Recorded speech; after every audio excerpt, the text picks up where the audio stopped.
Hi everyone, welcome back. Laws of motion के part 2 में जो पिछली क्लास में डिस्कशन किया था ना हमने पुली कंस्ट्रेंट का, उसी से आगे कंटिन्यू करते हैं आज। ये लेक्चर्स आपको पता ही है, स्पेसिफिकली ये जो आपका जेई मेन और एडवांस आने वाले एग्जाम्स हैं उनके लिए हैं। तो जो बच्चे 10वीं से 11वीं आ रहे हो, अगर आप उन वीडियोस को देख रहे हो तो मे बी आपको ये थोड़ा सा फास्ट लगे। ये स्पेशली उन बच्चों के लिए है जो अभी जेई मेन देने जा रहे हैं या +1 से +2 जा रहे हैं, जो ये सब कंसेप्ट एक बारी पढ़ चुके हैं, क्योंकि ना रिवीजन इन वीडियोस का पर्पस है। ऑल्दो मैं पूरी कोशिश करूंगा कि तसल्ली से ही आपको समझाऊं। बाकी बेटे, जो जेई मेन आपका एग्जाम आने वाला है बहुत जल्दी, पहला अटेम्प्ट आने वाला है। आप अगर सिंसियरली प्रिपेयर करना चाहते हो इस अपकमिंग पहले ही अटेम्प्ट के लिए, तो कम से कम ना पर सब्जेक्ट आपको 2 से 2.5 घंटे की सेल्फ स्टडी की आदत ज़रूर बनाओ। वीडियो लेक्चर अगर आप कोई देख भी रहे हो, कोई भी, यूट्यूब पे बहुत अच्छे अच्छे लेक्चर्स अवेलेबल हैं। बस ज़रूरत है आपको सही लेक्चर्स मिल जाए। तो जो भी लेक्चर आप देख रहे हो, नोट्स ज़रूर बनाओ। और जो 2 से 2.5 घंटे की आप पर subject per day self study कर रहे हो ना, उसमें यार आधे घंटे का टाइम ये जो नोट्स तुमने बनाए हैं सारे, उनको रिवाइज करने के लिए ज़रूर दिया करो। खैर, आपका टाइम इंपॉर्टेंट है, मैं वेस्ट नहीं करूँगा ज़्यादा। तो लॉज ऑफ मोशन पिछला वीडियो जस्ट 10 मिनट का ही था, जहाँ पे हमने पुली कंस्ट्रेंट एनिमेशन के हेल्प से देखा था। अगर आपने वो नहीं देखा तो पहले वो देखो, फिर इस पे आना। So there we have seen कि अगर इस तरह से रस्सी पास हो रही है पुली पर से, पुली मूवेबल है, एक एंड फिक्स है, तो फिर अगर ये मूव करेगा बाय अ डिस्टेंस x, ये पुली मूव करेगी नीचे की ओर बाय अ डिस्टेंस x, ये नीचे की ओर मूव कर जाएगा by a distance 2x। Same relation आप वेलोसिटीज पे भी लगा सकते हो, सेम रिलेशन आप एक्सेलरेशन पे भी लगा सकते हो इस केस में, ठीक है। इसी पे बेस्ड अब जैसे ये सिचुएशन आ गई, पिछले केस में क्या है, पुली पर से रस्सी पास हो रही है और एक सिरा फिक्स है, तो पुली के मोशन का डबल इफेक्ट सिर्फ इस ब्लॉक में आएगा, डिस्प्लेसमेंट भी, वेलोसिटी में भी और एक्सेलरेशन में भी। नाउ द नेक्स्ट केस, जब पुली भी मूवेबल है, ब्लॉक्स भी मूवेबल है, ठीक है, ये पुली भी मूव कर सकती है, ब्लॉक्स भी। इस केस में क्या होगा, अगर ये पुली मूव करेगी, लेट अस सपोज नीचे की ओर by a distance xp, that p stands for pulley. तो अगर ये पुली मूव करेगी बाय डिस्टेंस xp, तो अगर आपने पहला लेक्चर देखा था तो रिकॉल कर पाओगे आप, यहां पे लेंथ xp फ्री होगी रस्सी की, यहां पे xp, ये पुली xp नीचे आ जाएगा, तो यहां और यहां, तो टोटल रस्सी की लेंथ जो फ्री होगी दैट इज 2xp। अगर ये ब्लॉक मानो नीचे गया बाय अ डिस्टेंस x1 और ये ब्लॉक नीचे गया बाय अ डिस्टेंस x2, आपने बस ये देखना है कि रस्सी की लेंथ फ्री किस वजह से हो रही है और ऑक्यूपाइड किस वजह से हो रही है। इसके xp नीचे आने से इधर और इधर रस्सी की लेंथ फ्री हुई, इसके x1 नीचे जाने से, इसके x2 नीचे जाने से ऑक्यूपाई हुई। तो जो इसमें रिलेशन आता है that is x1 plus x2, that is equal to 2 times the displacement of pulley. इसको डिफरेंशिएट करोगे, सेम रिलेशन आपको वेलोसिटीज के बीच मिल जाएगा, v1 plus v2 is 2 times velocity of पुली।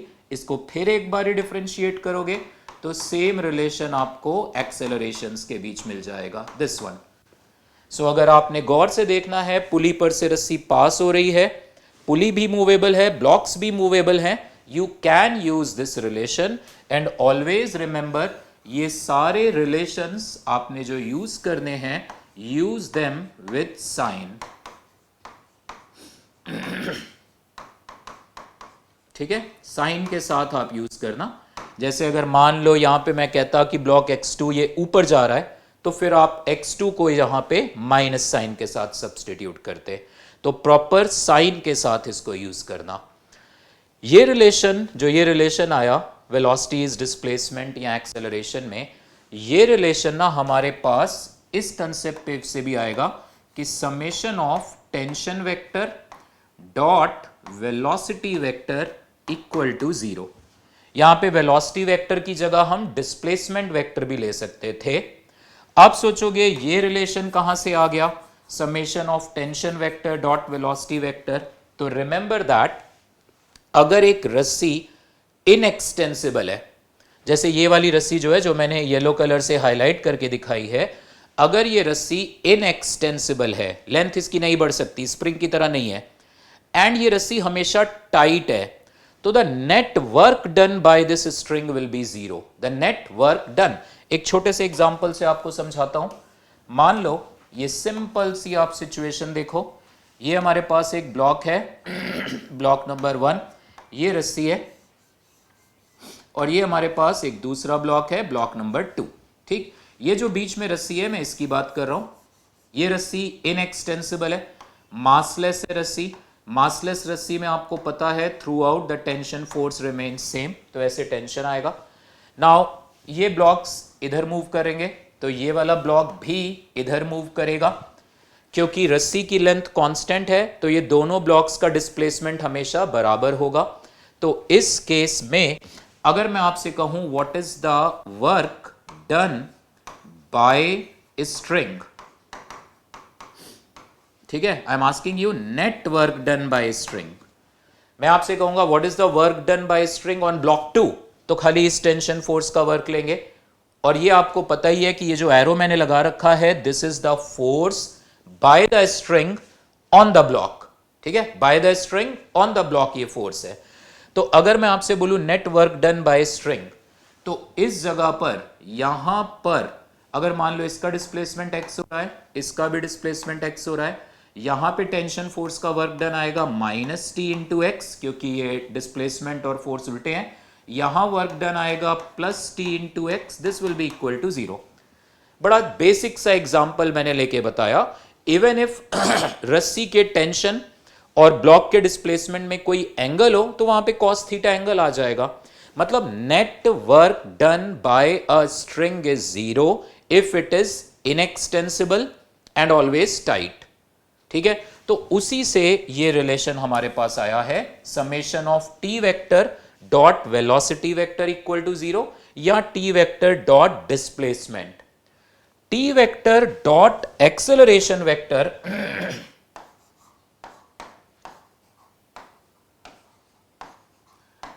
ये कंडीशनल रिजल्ट है, ये जरूरी नहीं है हमेशा वैलिड आए। ये बात ध्यान रखना, इस पे स्टार मार्क कर दे रहा हूं मैं, ये जरूरी नहीं है हमेशा आए। मैं आज वाले लेक्चर में आपको बताऊंगा क्यों। मतलब जब भी टेंशन फोर्स और डिस्प्लेसमेंट्स के बीच एंगल 0 या 180 है, जैसे इन केसेस में, यहां पे टेंशन फोर्स टी इधर है, तो यहां पर टेंशन फोर्स टी नीचे की ओर है, यहां पर टेंशन नीचे की ओर है पुली पर, और ये ब्लॉक नंबर 2 पर टेंशन ऊपर की ओर है। तो जब भी टेंशन फोर्स और डिस्प्लेसमेंट्स के बीच कुछ एंगल होगा, और अगर वो एंगल चेंज हो रहा होगा, तो फिर ये रिलेशन हमें सोच समझ के लगाना पड़ेगा, ये वैलिड नहीं आएगा उस केस में। मैं आपको एक एग्जांपल के साथ बताता हूं। अभी फिलहाल मैं वही केस ले रहा हूं, जैसे ये केस में टेंशन ऊपर, डिस्प्लेसमेंट नीचे, मतलब सब कुछ वर्टिकल डायरेक्शन में ही है, कोई एंगल थीटा का कोई चक्कर नहीं आ रहा। तो अगर मैं ये रिलेशन अप्लाई करना चाहूं समेशन टी डॉट वी, इसके लिए सबसे पहला स्टेप आप चूज करो कौन सी स्ट्रिंग के लिए आप लगाना चाहते हो ये रिलेशन। इस एग्जाम्पल में तो बच्चे एक ही स्ट्रिंग है ये, ठीक है, वो भी ऊपर एक वाइट स्ट्रिंग है, बट ये वाली मेन स्ट्रिंग दिख रही है इस एग्जाम्पल में। तो कभी कभी किसी क्वेश्चन में 2-3 स्ट्रिंग्स होंगी। सबसे पहले आप चूज करो ये रिलेशन लगाने जा रहे हो कौन सी स्ट्रिंग के लिए, तो इस स्ट्रिंग के लिए लगाने जा रहा हूं। उस स्ट्रिंग से एसोसिएटेड जितने भी मूवेबल ऑब्जेक्ट्स हैं, यहां 3 है, पुली है, ये है। So I am going to apply this summation t vector dot v vector for this string. तो ये जो व्हाइट वाली रस्सी है ना ऊपर, इसके टेंशन की मैं बात नहीं करूंगा। व्हाइट वाली रस्सी का टेंशन भी पुली पर एक्ट कर रहा होगा, बट मैं उसकी बात नहीं करूंगा, ठीक है, क्योंकि मैं समेशन टी डॉट वी इस रस्सी पे लगाने जा रहा हूं। So now start. ये टी ऊपर की ओर, वेलोसिटी इसकी नीचे की ओर, डिस्प्लेसमेंट पे लगाना है डिस्प्लेसमेंट पे लगा दो, और इस केस में तो एक्सेलरेशन पे भी लगा सकते हो। एज आई सेड, अगर एंगल थीटा आ जाए रस्सी और ब्लॉक के डिस्प्लेसमेंट के बीच, तो थोड़ा सोच समझ के, अदरवाइज स्टार्ट। सो ये टी ऊपर और वेलोसिटी नीचे, तो ये आ जाएगा T into V1 into cos 180 की वजह से माइनस साइन आ जाएगा यहां पे। इस पे भी टी ऊपर, वेलोसिटी नीचे, तो वहां पे भी आ जाएगा minus T into v2। Now look at this, 2t नीचे की ओर टेंशन है और वेलोसिटी नीचे की ओर है vp, तो plus 2t vp this is equal to 0। ठीक है, यहां से ये रिलेशन आप बड़ी इजीली t कॉमन ले लो, आ जाएगा। भाई टेंशन 0 है नहीं, तो फिर आप t कॉमन लेके हटा दो यहां से t कॉमन लो। सो क्या आ गया हमारे पास, minus v1 minus v2 plus 2vp this is equal to 0। So we get this relation. Okay, so ध्यान रखना, अगर पुली का मूवमेंट हुआ xp, इसका x1 इसका x2, तो this is the relation, these are the relations which we can use. Okay, जैसे अब इसी में मान लो मैं आपको एक क्वेश्चन दूं, लेट अस सपोज दैट ये हमारे सामने इस तरह से पुली आ गई, मूवेबल पुली है तो इसलिए इस तरह से सिचुएशन ले लेते हैं। यहां पर ये एक ब्लॉक आ गया 1, यहां पर ये एक ब्लॉक आ गया 2। मान लो ये पुली नीचे की ओर मूव कर रही है एट 3 मीटर्स पर सेकेंड, ये ब्लॉक नीचे की ओर मूव कर रहा है एट 5 मीटर्स पर सेकेंड। तो हमसे पूछा गया भाई इसकी वेलोसिटी v2 कितनी होगी। बड़ा बेसिक सा है, फिर भी आप वीडियो को पॉज करो, जब भी मैं आपको कोई क्वेश्चन दूं, आप सिंसियरली प्रिपरेशन करना चाहते हो तो यार वीडियो को पॉज करो और 2 मिनट सॉल्व करके क्वेश्चन को देखो खुद से। सो नाउ इस क्वेश्चन में हम रिलेशन यूज करेंगे that v1 plus v2 is 2 times velocity of पुली, क्योंकि ये भी नीचे की ओर है v1, ये भी नीचे की ओर है, तो मैं डाउनवर्ड डायरेक्शन को पॉजिटिव ले रहा हूं। v2 तो अननोन है तो उसका सिंबल तो छोड़ दो, सो डाउनवर्ड डायरेक्शन को पॉजिटिव, ये हमारी चॉइस है साइन कन्वेंशन, हम किस डायरेक्शन को प्लस लेके चले। सो डाउनवर्ड को प्लस लिया, सो v1 की वैल्यू प्लस 5, v2 अननोन है, दिस इज 2 टाइम्स, पुली की वेलोसिटी है 3 दिया हुआ है यहाँ पे, बाद में 6 आएगा। सो यहां से v2 की वैल्यू आ गई हमारे पास 1 मीटर पर सेकेंड। पॉजिटिव आंसर आया, इसका मतलब ये भी नीचे जाएगा एट 1 मीटर पर सेकेंड। ऐसे सॉल्व कर सकते हो आप हो तो जाएगा सॉल्व, बट आपकी समझ थोड़ी सी और क्लियर हो इसलिए मैं एक और तरीका बताता हूं, आप सुपरपोजिशन यूज करो।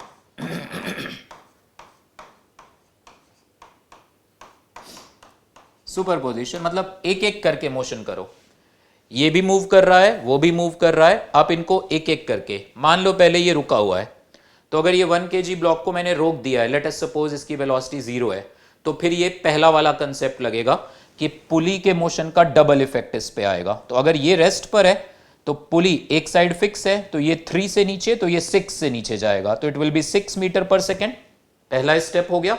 आप इसको रोक के इमेजिन करो, ये 3 से नीचे तो ये 6 से नीचे जाएगा। ओके, अब इसको रोक लो, पहला वाला इफेक्ट याद रखना वो 6 आया था, अब इसको रोक लो, ये 5 से नीचे तो ये 5 से ऊपर जाएगा, अगर पुली रुकी हुई है ये 5 से नीचे तो ये 5 से ऊपर।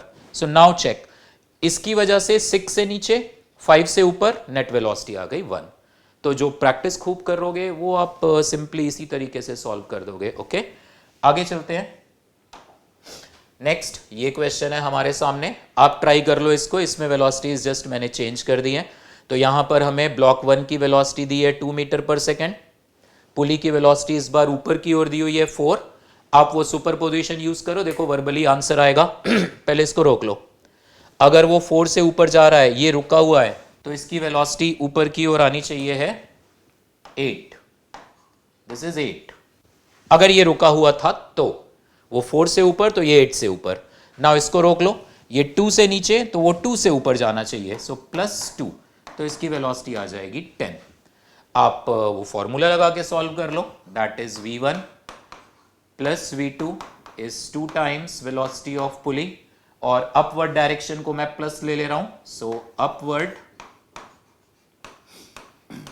को मैं पॉजिटिव मान के चल रहा हूं। सो v1 है 2 नीचे की ओर, सो -2, v2 अननोन है उसको आप छोड़ दो, जो चीज अननोन है उसको आप रहने दो, ऐसे ही लिखो, उसका साइन अपने आप आ जाएगा। This is equal to 2 times, pulley की वेलोसिटी ऊपर की ओर है 4, तो यहां से v2 की वैल्यू आ गई 10, प्लस आया, इसका मतलब ऊपर की ओर है।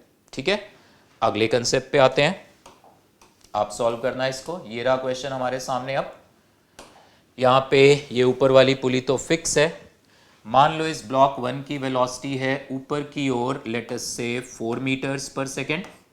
मैं खाली नंबर्स लिख देता हूँ, मीटर पर सेकेंड वो क्लमजी सा डायग्राम हो जाएगा। इसकी वेलोसिटी ऊपर की ओर 4 है और इस 2 की वेलोसिटी है नीचे की ओर 6। ठीक, एक्सेलरेशंस होते हैं तो वहां भी आप सेम रिलेशन लगा सकते हो, क्योंकि यहां भी टेंशन और डिस्प्लेसमेंट्स के बीच में एंगल कोई थीटा वगैरह नहीं है, या 0 है या 180 है। Now this is third one की वेलोसिटी है मान लो ऊपर की ओर 8, तो क्वेश्चन है फोर्थ वाले की वेलोसिटी क्या होगी, दैट इज द क्वेश्चन। आप ट्राई कर लो एक बारी। इसकी वेलोसिटी 4 है, इसकी 6 है, इसकी 8 है ऊपर की ओर, तो फोर्थ ब्लॉक की वेलोसिटी क्या होगी। वीडियो को अगेन पॉज करो एंड इस क्वेश्चन को सॉल्व करो और देखो आपका आंसर क्या आ रहा है। 1 से 1.5 मिनट के अंदर आंसर आ जाना चाहिए आपका, अगर आपकी प्रैक्टिस अच्छी है तो। So now what I will do, मैं पहले मैं पुली 1 ले लेता हूं, P1, ये पुली आ गई 2, P2। पहले मैं relation that is V1 plus V2 is 2 times velocity of पुली 1, इस पे रिलेशन लगा रहा हूं। ये 4 अप है, 6 डाउन है, आपकी चॉइस है। एक काम करते हैं, अपवर्ड को ही प्लस लेके चलते हैं, ठीक है। सो अपवर्ड को मैं प्लस लेके चला तो 1 की वेलोसिटी आ रही है 4, तो +4। 2 की वेलोसिटी आ रही है 6 नीचे की ओर, सो -6। This is 2 times velocity of पुली 1, तो 4 - 6 -2, तो पुली 1 की वेलोसिटी आ गई -1 मीटर पर सेकेंड। माइनस, हमने अपवर्ड डायरेक्शन को प्लस माना था यहां पर, और इसकी वेलोसिटी आई -1, यानी ये पुली नीचे की ओर जा रही होगी 1 मीटर पर सेकेंड से। अब ये वाली वाइट वाली स्ट्रिंग को अगर हम देखें, ये फिक्स है पुली, तो ये जितना भी मूव करेगी उतना ही उल्टा मूवमेंट उसका होगा। ये 1 से नीचे, तो ये पुली 2 जो है ये 1 मीटर पर सेकेंड से ऊपर की ओर जा रही होगी। अब आप उधर वाली पुली के लिए सेम रिलेशन अप्लाई कर दो, so that is V3 vector plus V4 vector, this is equal to 2 times the velocity of pulley 2, V3। Upward direction को प्लस लेंगे, V3 ऊपर की ओर है तो इसको मैंने 8 ले लिया। V4 भी ऊपर की ओर है, सॉरी V4 तो अननोन है, सो इसको अननोन। पुली 2 की वेलोसिटी ऊपर की ओर है, अपवर्ड डायरेक्शन को आपने प्लस लिया था, सो 2 × 1। यहां से हमारे पास V4 की वैल्यू आ गई 2 - 8 -6 मीटर पर सेकेंड, यानी ये जो फोर्थ है ये 6 मीटर पर सेकेंड से नीचे जा रहा होगा। Okay, so this way we can solve it, अगर पुली पर से रस्सी पास हो रही है and things are movable. Now आगे चलते हैं एंड एक और क्वेश्चन देखते हैं। मैं डायग्राम बना देता हूं, देखना इधर, इस तरह से ये हमारे सामने पुली है। थोड़ी ये पुली आप बड़ी बनाना थोड़ी सी, यहां पर ऐसे रस्सी आ रही है इस तरफ से, इधर से ऐसे स्ट्रिंग आ रही है, यहां पर एक और पुली आ गई ऐसे movable. Okay, this movable pulley is there and now यहां से ये स्ट्रिंग ऐसे गई नीचे, ये दूसरी स्ट्रिंग आ रही है, so let us show it with different colour. ये दूसरी स्ट्रिंग ऐसे आ रही है, यहां से अलग अलग स्ट्रिंग है, ऊपर वाली स्ट्रिंग अलग है, ये स्ट्रिंग अलग है। एंड नाउ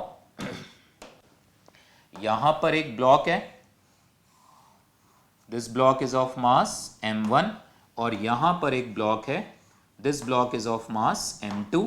हमें अब m1 और m2 के एक्सेलरेशन ढूंढने हैं इस केस में, ठीक है। m1 और m2 का एक्सेलरेशन कितना है, सो देखना इधर इस क्वेश्चन में, रस्सी आप ट्राई करो, find acceleration of m1 and m2, strings, pulley, all are massless, ठीक है, फ्रिक्शनलेस। अब देखो इस केस में मैं सॉल्व करता हूं, आप वीडियो पॉज करके पहले खुद ट्राई करना। अगर इस वाली रस्सी में टेंशन है T, तो ये पूरी रस्सी, यहां पे ये वाइट वाली रस्सी पुली पर टेंशन देगी नीचे, यहां पर T और यहां पे आएगा T ऊपर। अगर ये पुली मासलेस है तो ये T और T नीचे, तो यहां पे इस वाली रस्सी में टेंशन फोर्स आएगा 2T, ये आपको पता ही है, मासलेस ऑब्जेक्ट है, नेट फोर्स 0 होना चाहिए, तो नीचे वाली व्हाइट स्ट्रिंग अगर 2T फोर्स नीचे दे रही है तो वो 2T ऊपर, so this is 2t and this is also 2t।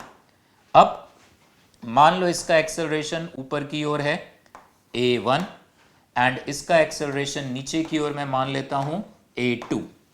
Downward मैंने माना उसका एक्सेलरेशन a2। ओके, सो अब हम summation tension vector dot acceleration vector equal to 0 use करेंगे। मैं इस रिलेशन को, क्या पहले आप अपने आप से क्वेश्चन करो, क्या ये रिलेशन यूज हो सकता है? यस। क्यों? क्योंकि सब कुछ एक ही डायरेक्शन में मोशन हो रहा है, सब कुछ वर्टिकल डायरेक्शन में है। अगला दिमाग में आपके सवाल आना चाहिए, ये किस रस्सी के लिए यूज कर रहे हैं? तो मैं ये व्हाइट वाली रस्सी के लिए यूज करने जा रहा हूं relation.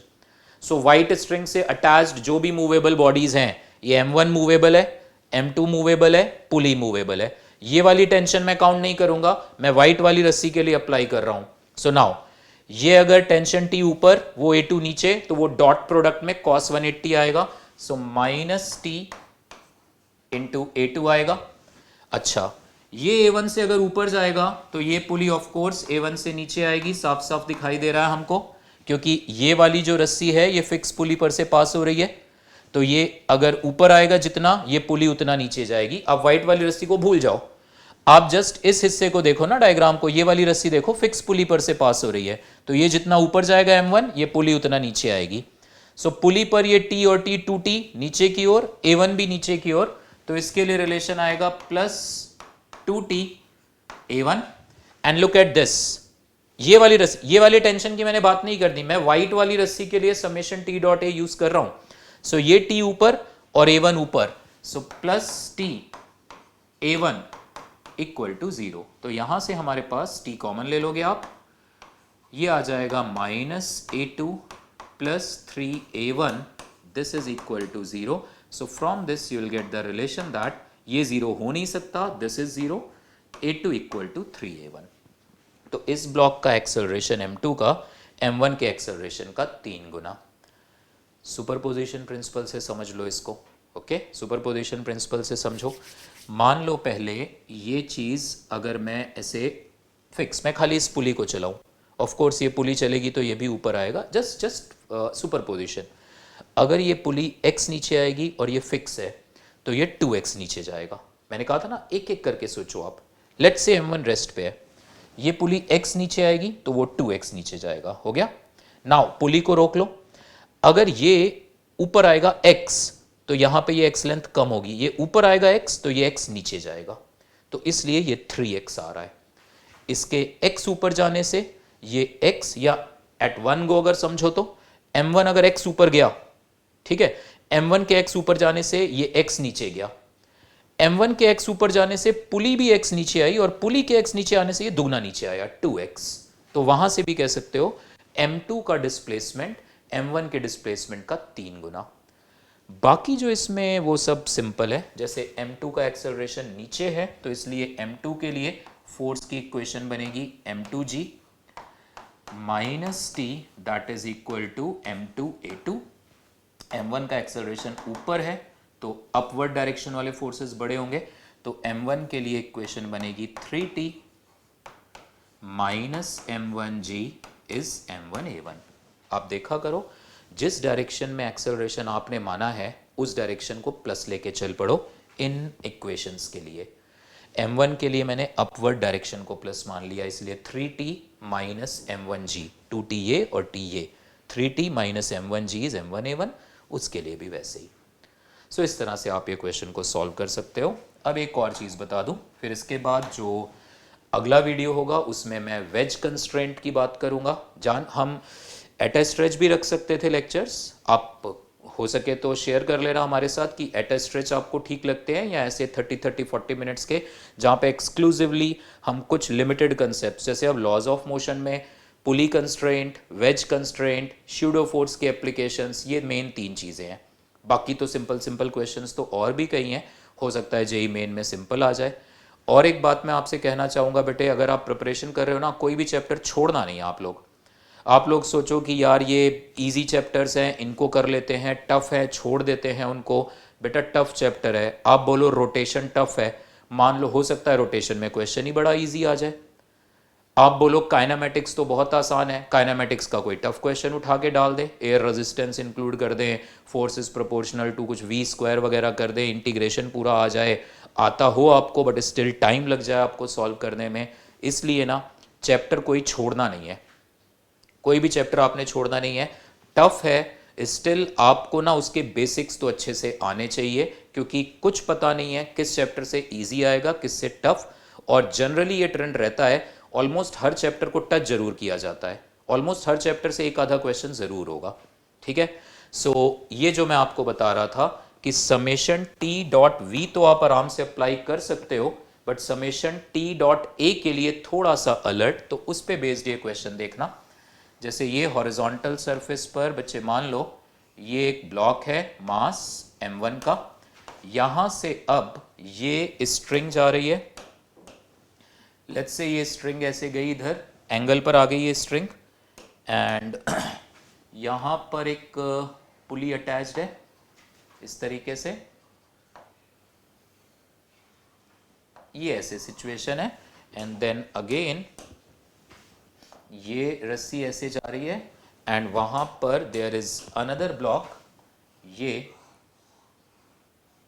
That block is m1, this block is m2, ये सिचुएशन है।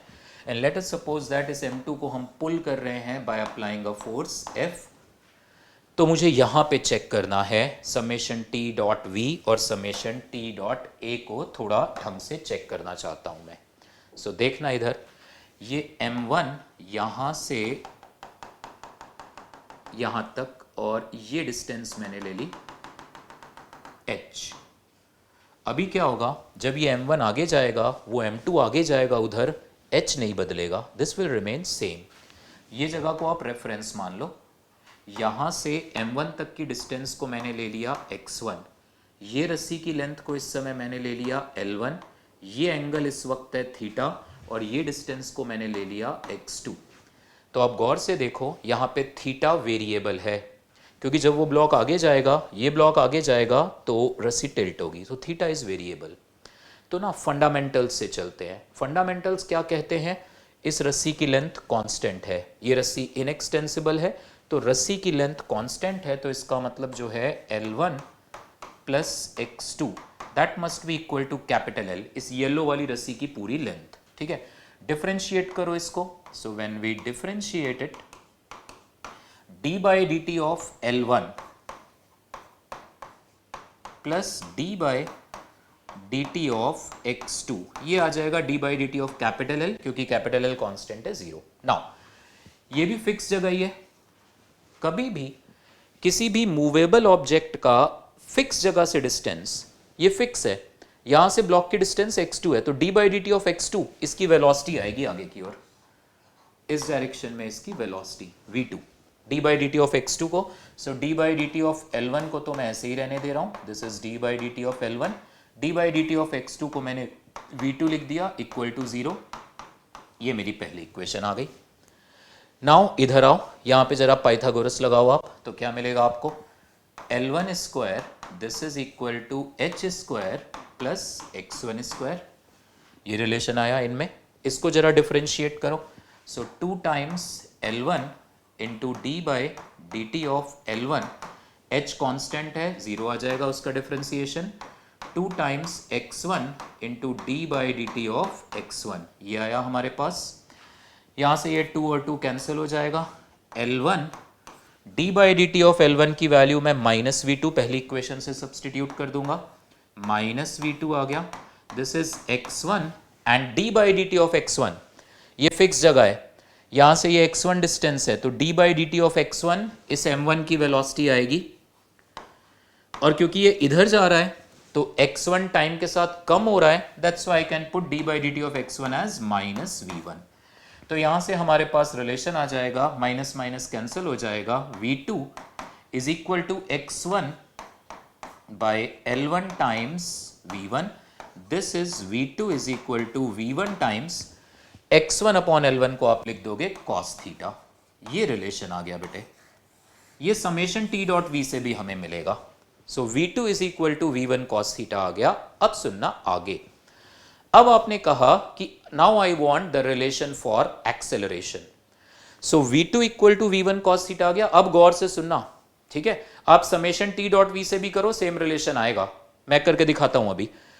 अब मुझे एक्सेलरेशन में रिलेशन चाहिए, तो मैं इस रिलेशन को फर्दर डिफरेंशिएट करूंगा, तो मैं थोड़ा आगे चल रहा हूं।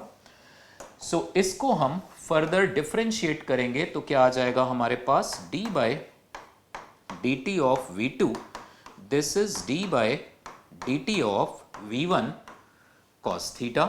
d by D T of V2 को तो चलो आप A2 लिख दो, यहां product rule, because theta is also variable, इसीलिए मैं कह रहा था अगर एंगल रस्सी के ओरिएंटेशन और ब्लॉक के मूवमेंट के बीच का एंगल बदल नहीं रहा, फिर तो cos थीटा कांस्टेंट होता, बाहर करते, d by D T of V1 आता A1, कहानी खत्म।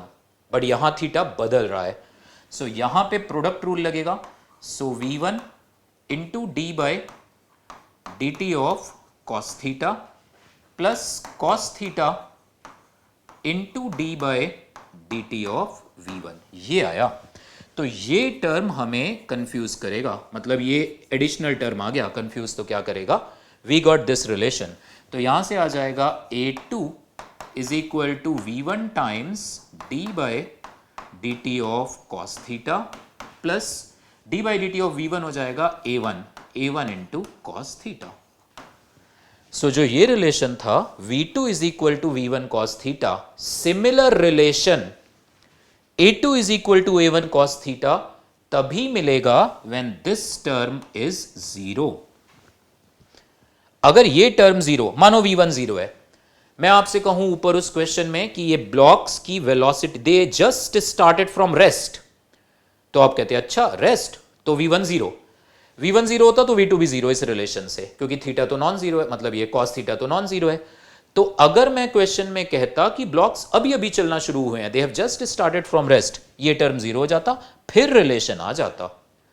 So remember that summation of T vector dot velocity vector तो चलेगा, समेशन टी डॉट ए के लिए थोड़ा सा सोच लेना। तो इट्स बेटर जब भी आपको एंगल वगैरह दिखे आप इसको लगा लो, वेलोसिटीज में रिलेशन ढूंढ लो, उसको डिफरेंशिएट करके फिर एक्सेलरेशन में रिलेशन ढूंढ लो, वहां खुद ब खुद आपको मिल जाएगा। अगर इनिशियल वेलोसिटी जीरो दे रखी है, खुद ब खुद रिलेशन आ जाएगा, ठीक है। बाकी इस रस्सी के लिए समेशन टी डॉट वी से आप बड़े प्यार से रिलेशन ढूंढ सकते हो, जो V2 equal to V1 cos theta आया था, यहां अप्लाई कर देता हूं। अगेन डिसाइड करो किस रस्सी के लिए आप summation T dot V equal to zero लगाना चाहते हो। Summation of T vector dot V vector equal to zero इस येलो रस्सी के लिए, यहां पे टेंशन T इधर है और इसकी वेलोसिटी इधर है, सो ये आ जाएगा T V1 cos थीटा। यहां पे टेंशन पीछे की ओर है और इसकी वेलोसिटी आगे की ओर है, so minus T V2 equal to zero, यहां से T कॉमन लो, आ जाएगा। आपने समेशन T डॉट ए भी अप्लाई कर दिया, ऐसे ही आपको A1 A2 में भी वही रिलेशन मिल जाएगा, जो कि आप देख चुके हो कि हमेशा सही नहीं है। ओके, सो ये सब चीजें ध्यान रखना। This is about pulley constraint. JEE main के लिए इतना काफी होगा, एडवांस के लिए नो डाउट कुछ कुछ कंसेप्ट्स और इसमें इन्वॉल्व होते हैं, आएंगे विद टाइम आपके सामने, जेईई मेन के बाद ही हम उनको डिस्कस करेंगे। फिलहाल अगले पार्ट में हम बात करेंगे वेज कंस्ट्रेंट की, और हो सका तो टाइम मिला तो स्यूडो फोर्स भी उसी में कवर कर देंगे। Okay, thank you.